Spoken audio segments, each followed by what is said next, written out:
Kabanata 4, Galit. I realized that I've been thinking too much about some nonsense. Kailangan kong magseryoso sa trabaho. Sa mga sumunod na araw ay pinuno ko ang schedule ko sa mga meetings at check-ups para sa hotel. I spent 3 days working on some new employees. May aalis din. Mangingibang bansa kaya nag-hiring kami. Sa sumunod pang mga araw ay may mga meetings ako kasama ang Department of Tourism representatives, ilang hoteliers sa Karatig Bayan, at ilan pang investors ng lalawigan. Our company will set a party for the suppliers. All our events were successful and that's thanks to the efficient management of the Department of Tourism. We will definitely build more properties here. Pumalakpak kaming lahat sa sinabi ng isang European billionaire sa harap ng meeting. They own a 5-star hotel sa ibang lalawigan.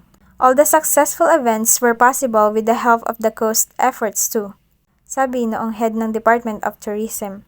Tumikim ako. I'm the youngest among them. Siyempre, nung ibinigay sa akin ang spotlight ay nasa akin lahat ang atensyon. Tila ba hinihintay nila kung anong klaseng leader ako. It's our pleasure to help the province, of course. I'm thinking of new things for the next year's fiesta. We would like to be part of the sponsors for the pageant you're doing. That's our own way to help the province. Our hotel could gain more publicity that way too. Magaling, sabi noong taga-Department of Tourism. It's done deal then. Ngumiti ako at tumango sa kanya. Your father never suggested it, sabi noong may-ari ng isang maliit na hotel sa may bayan doon. Costa Leona's products could also be promoted that way, I guess. That's a good idea. The products of Costa can be used as a theme for the whole of Navas next year, sabi noong head. My father probably didn't think about that since the pageant is almost always held on the plaza. Nagtanguan sila at naisipang maganda rin ang ideya ko. Hindi ba yun naman talaga ang ginagawa ng mga pageants ngayon? Madalas ay sa hotel sila hinahouse. Well, this time, we'll sponsor. I think that's feasible. Hinilot ko ang sentido ko pagkatapos isipin iyon ng mabuti sa aking opisina. Magdadalawang linggo na ako rito at puro meeting ang nagagawa ko. Ilang beses akong nag-aaproba ng kung ano-ano sa isang araw at madalas tigsa 10 pahina pa ang babasahin ko bago maaprubahan. I couldn't get past this one page because I'm thinking about what I said in that meeting. Kung dito i-house ang mga pageant girls, ilan sila? Say there are 10 of them. I can put 3 each per room since we have rooms with 1 king-size bed and 1 single bed. That's fine. So, 2 rooms? I can provide them with venue for the swimsuit competition and the coronation night. However, I need to prepare at least 10 rooms for the guests, girls, and other important people. Sa isang araw na sana ay fully booked kami. Is it worth it? But this will surely boost the sales of the hotel since it is not very known yet. It is only known as an expensive hotel. Most of our customers are the middle class and the rich. And we should maintain it that way because my father wants it to be 5-star hotel. Halos mapatalan ako nang biglang tumunog ang telepono rito sa aking opisina. Jesus! Umiling ako sabay kuha sa receiver. Hello? Miss President, tumawag muna ako bago pumasok dahil baka ayaw mo sa dala kong merienda. Si Sibal. Ano bang dala mo? Pagalit kong sinabi. It's almost 2 p.m. Minsan ay dire-diretsong pumapasok si Sibal dito sa opisina ko. Ilang beses ko na siyang halos mapatay sa gulat. Hindi pa rin nadadala. Ngayon lang naisipang tumawag. Carbonara, Miss President. What? That's heavy, Sibal. Gusto ko ng fresh fruits. Okay, Miss President. Papalitan ko na. Binaba ko agad ang tawag. Ayoko na mag-isip ng kung ano. I need to concentrate and decide. Should I call Tita Mariam for guidance? No, I should do this, alright? If I call Papa, he'd get worried. It's still next year, so I shouldn't worry much about it. Ngunit may nagpapabooking na sa amin as early as now for the next year. I should decide before we get fully booked. Isang katok at pumasok agad si Sibal dala ang isang tray ng gusto ko. Sa malayo pa lang ay naispatan ko na agad kung gaano kapalpak ang ginawa niya. Nasapo ko na lang ang noo ko. Then tell me I said something wrong again. I said fresh fruits, Sibal. Ngunit, iyong nabalatan na. And how many times do I have to tell you that you should knock and ask for permission before coming in? Nilapag niya pa rin sa aking lamesa iyong tray kahit na nagsisimula na naman akong magalit. How dare him? Hindi porket... Naku! Nagsalita ako, Miss President. Hindi mo ata narinig dahil soundproof ang dingding rito kaya pumasok na ako. Pilosopo pa talaga ha? Humalukip-kip ako at nakita ang kutsilyong hawak niya. Babalatan ko ang mga prutas sa harap mo para mas fresh, Miss President. Fuck! Really? Hindi ko alam kung sinasadya niya ba ito upang magpa-cute o talagang ganito siya. Seriously? Umiling ako at bumaling sa mga papel. Bahala ka riyan. Nagtiimbagang ako habang binabasa ulit ang dokumentong kanina ko pa inuulit-ulit. Gwapo ka sana, pero... Sinabi kong gusto mo ng fresh fruits kay Mrs. Agdipa. Ito ang binigay niya. Sinabi ko naman baka gusto mo ng nabalatan na, pero pinilit niya ito. Balikan ko na lang daw siya kung ayaw mo para makasigurado, kaya nagdala na lang ako ng kutsilyo. And why would Mrs. Agdipa give you that? Obviously, Sibal, hindi yan ang ibig kong sabihin, sabi ko. Masyado silang takot sa'yo, Miss President. Ayaw magkamali. Masyadong literal ang pag-intindi nila dahil doon. Ikaw kasi, bakit masyado kang mukhang masungit? Binaba ko ang papel at nilingon ko siya. Why do I have this talkative bellboy again? He grinned. I can't help but look away. Hindi ko kayang tingnan ng diretso ang mukha niya nang hindi naisip ang ilang mga adjectives. Sumulyap ako sa manggang hinati niya ng 3 beses, watermelon na hinati niyang patrianggulo. Siguro naman marunong ka magbalat ng saging, Miss President. Ikaw na niyan. Ani Sibal. Kumunot ang noo ko at tiningnan siya. Inaaraw-araw niya na yata itong lahat ng ito What do you mean by that, Sibal? Humilig ako sa aking swivel chair. Gusto ko na talagang iwasan itong issue ko sa kanya dahil po pwede naman akong mamuhay ng binabaliwala ang mga remarks niya. Pero ngayon, hindi ko mapalagpas. Alin?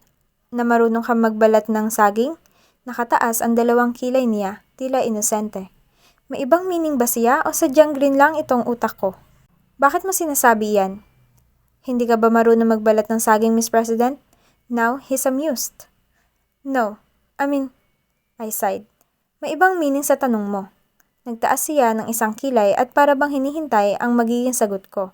Magsasalita pa sana ako ngunit tumunog ang cellphone niya.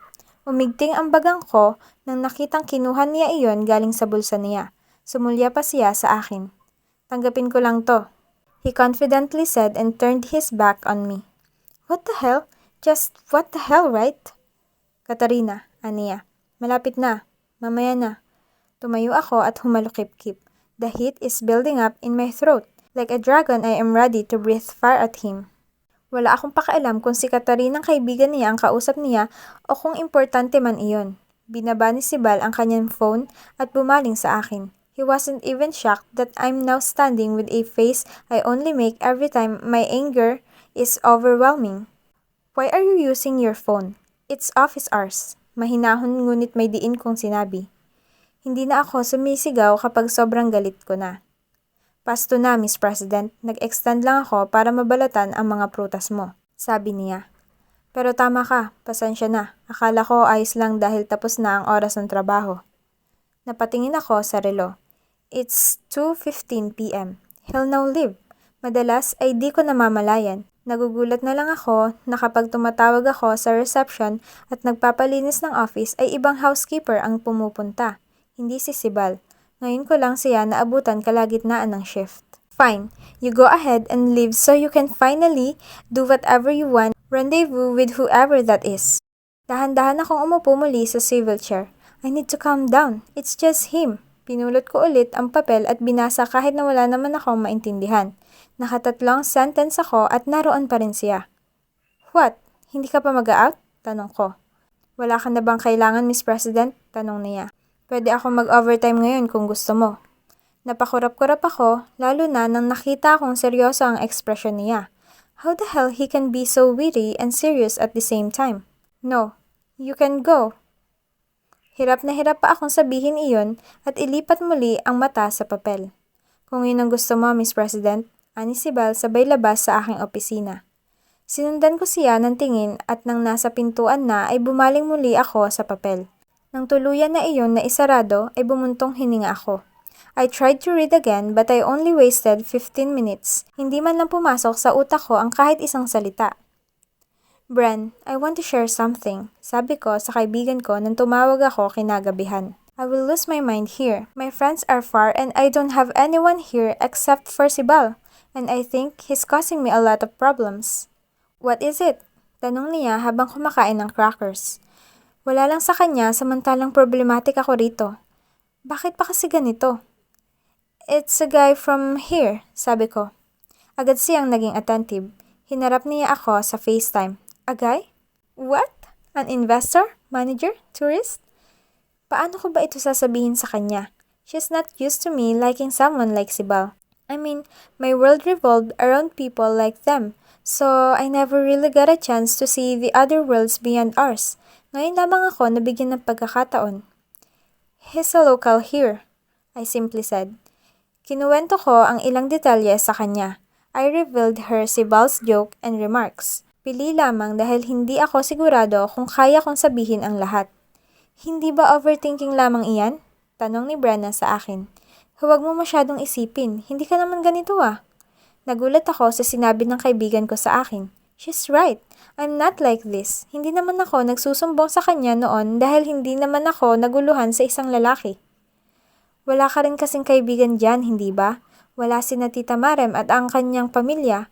So you're by yourself. The people you're with are serving you because you're the boss. Huminga ako ng malalim. Tama si Brenna sa sinabi niyang iyan. These people are only good to me because I'm the boss. Hindi exception si Sibal doon. Sa huli ay nahiya ako dahil ginawa kong big deal pa iyon. It shouldn't be a big deal, right? He's just doing his duties. I spent the rest of the summer days resolving issues, attending social functions with other hotels, and thinking about the future of the hotel. Ni hindi ko na namalaya ng oras at magpapasukan na pala. Hello, pakisabi kay Sibel na aalis ako ngayon. I need to buy stuff for school and I also need to get my uniform from the tailor.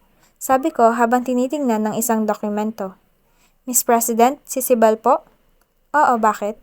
Binaling ko ang buong atensyon ko sa telepono. Anong problema sa request ko? Out na po siya, Miss President. Hanggang alas 2 lang po iyon. Alas 4 na po ngayon. Sabi ng nasa kabilang linya. I know, damn it. Si Kuya Lando na lang please. Binaba ko agad ang telepono dahil bahagyang napahiya. I've been avoiding thoughts of it for the past days. I don't even like to look at Sibal's eyes for that same reason. I want to maintain the gap between us. Namimili ako ng mga gamit sa sentro ng bayan. Konti lang ang mga tinda kaya hindi na ako nakapili ng maayos. Sana pala namili ako sa Maynila. Sinukat ko rin ang aking uniforme na kulay royal blue ang pencil cut skirt. Ang corny. Kung pwede lang ay mag-request na hindi na lang ako mag-uniforme, total ay kilala naman ni Tita Marem ang president, pero ayaw ko namang abusuhin ang kabaitan nila. So, I need to follow rules. Ano kaya ang schedule ni Sibal araw-araw? I start at 12 noon and end at 5 or 4 depending on the days. Siya kaya, siguradong alas 2 ang alis niya, hindi ba? Dahil iyon ang out niya sa hotel?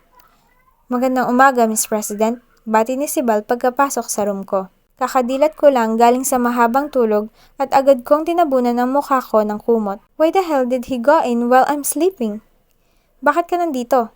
Pagalit kong tanong kahit nasa ilalim pa ng comforter. Napamura ako nang napagtantong mukhang napasarap ang tulog ko dahil napuyat ako kagabi. His schedule to clean the room is 8 a.m. Sa oras na iyan ay dapat gising na ako at nakapagbihis na. Maglilinis ako ng kwarto mo, sagot niya. I quickly scanned my face for possible blemishes or what. Kinusot ko mabuti ang mga mata ko at sinuklay ko ang aking buhok gamit ang aking mga daliri.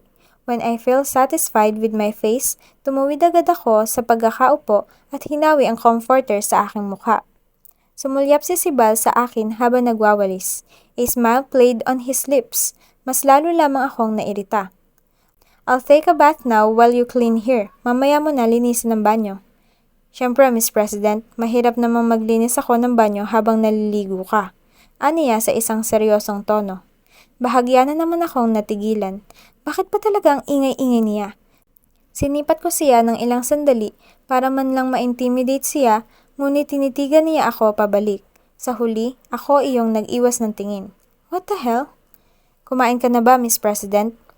Hindi pa. You get my breakfast too. I want to eat here. Okay. Aniya sabay lapit sa aking telepono. Tumayo na ako at binuksan ang cabinet para kunin ang magiging damit ko sa araw na iyon.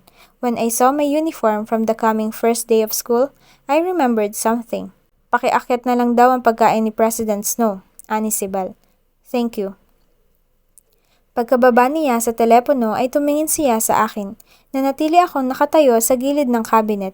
Hinagod niya ako ng tingin mula ulo hanggang paa. I have a bunny slippers and a pink floral terno pajama with laces on the hem. He smirked. Kumunot lamang ang noo ko. I want to ask what's he smirking about, but then I was told not to overthink, all right? By the way, anong oras ang unang klase mo sa Northwestern? Tanong ko. 3:00, Miss President, sagot niya. 3:00? At hanggang anong oras ka sa paaralan kung ganoon? 9:00. Wala bang schedule niyang subjects mo sa 6:00 hanggang 9:00 ng mas maaga si Bal? Ilipat mo iyan sa 12:00. May trabaho ako hanggang 2:00, he pointed out. May trabaho ka hanggang 2:00 sa akin, at dahil nasa paaralan na ako ng 12:00, ibig sabihin doon din ang trabaho mo. So put those subjects earlier and we'll go to school together. It's not for him actually. I just want to make my life easier. Siya ang magdadrive sa sasakyan sa oras na iyon kaya mas mabuting ganoon na lang din ang schedule niya. Okay, Miss President, basta ba hindi ako under time? Baka pagalitan ako ni Mrs. Agdipa. Hindi. Ako na ang bahala riyan. Basta gawin mo ang trabaho mo. Nag-iwas agad ako ng tingin at dumiretso na lamang sa banyo. Even when the doors are locked, I still find it hard to remove my clothes so I can take my shower. Ilang sandali ko pa talagang tiningnan kung maayos ba ang lock nitong pintuan at alam ko pa namang may pagkaloko-loko si Sibal. I stepped in the shower afterwards. Narinig kong bumukas ang pintuan sa labas. Siguro'y naroon na ang pagkain ko. Nang pinatay ko ang shower ay naririnig ko ang tawanan sa labas. Dinikit ko ang tenga ko sa pintuan para marinig pang mabuti habang tinutuyo ko ang buhok ko gamit ang tuwalya. Boses ng babae ang narinig ko. Mabuti at hindi nakita ni Mrs. Agdipa iyon, Tin. Ani si Bal sabay tawa. Si Christina, iyong kaklose ni si Bal na housekeeper? Siya ba ang naghatid ng pagkain ko? Bakit? Hindi niya iyon trabaho Pwedeng si Omar ang maghatid, pero bakit siya? Mabilis kong itinapis ang aking tuwalya sa aking sarili at walang pag-aalinlangan lumabas na roon. Naabutan ko nakaupo si Christina sa aking kama habang si Sibal ay inaayos iyon. Nang nakita ako ni Christina ay tumayo agad siya at ngumiti sa akin. Tumigil si Sibal sa paglilinis. Magandang umaga, Miss President. Narito na ang breakfast mo. Ani Christina, malaki ang kanyang ngisi sa akin. Bakit ikaw ang naghatid? Tanong ko sabay lakad patungo sa cabinet. Sinundan nila ako ng tingin pero hindi ako natinag doon. Napawi ang ngiti ni Christina at ang maarte niyang mukha ay nanghina ngayon. Parang galit na asong biglang nabasa ng ulan. May inasikaso kasi si Omar sa kitchen kaya hindi siya ang naghatid, sabi niya. Tumango ako at tinuro ang pintuan. Kita ko ang paghina ng kanyang ekspresyon. Parang naliwanagan siya sa gusto kong mangyari ngayon. Nakita ko ang takot sa kanyang mga mata. Salamat. Si Sibal na ang magbababa nito pagkatapos kong kumain. Mabilis na tumango si Christina at bahagyang yumuko pagkatapos ay umalis. Sumulyap ako kay Sibal na ngayon ay tulala sa akin. Binaliwala ko ang reaksyon niya. Pinindot ko na lang ang remote ng TV para may mag-ingay sa katahimikang bumalot sa aking kwarto. Bakit mo ginawa iyon? Tanong ni Sibal sa aking likod. He seriously asked me that? Really? Pinatay kong muli ang TV at nilingon si Sibal. Imbes na magtrabaho kayong dalawa, ay nagkukwentuhan pa kayo rito sa kwarto ko, Sibal. Sinabi lang naman ni Tin sa akin ang rason kung bakit hindi si Omar o Rolly ang naghatid ng pagkain mo. Dahil tinanong ko siya kaya kinuwento niya, Miss President. Nahihimigan ko ang galit sa kanyang boses. Kaba at galit ang sabay kong naramdaman sa aking puso. Sana sa labas na lang kayo nagkwentuhan kung ganoon, Sibal. Kung iyon pala ang gusto mo. Dinala ni Christina ang breakfast mo kahit na hindi niya iyon trabaho at ang sinukli mo sa kanya ay ang pagtataboy dahil lang sa maiksing kwentuhan naming dalawa. Nagtrabaho ako, nagtrabaho siya, walang hindi nagawang trabaho dahil sa kwentuhang iyon. Masyado kang matigas, hindi magandang gayong bata ka pa. Nanlaki ang mga mata ko sa sinabi ni Sibal. I want to make my being his boss as my next card but I couldn't speak. Hinagod niya ako ng tingin. His eyes are burning with anger and some unknown emotions. at lumabas ka ng banyo nang nakatuwalya lang? Kung kami ni Omar ang nagkukwentuhan ay lalabas kang ganyan para lang sawayin kami kung ganoon? Paratang niya. What? Magbihis ka muna. Mahinahon niyang sinabi. Bababa ako at hahanapin ko si Christina para humingi ng paumanhin.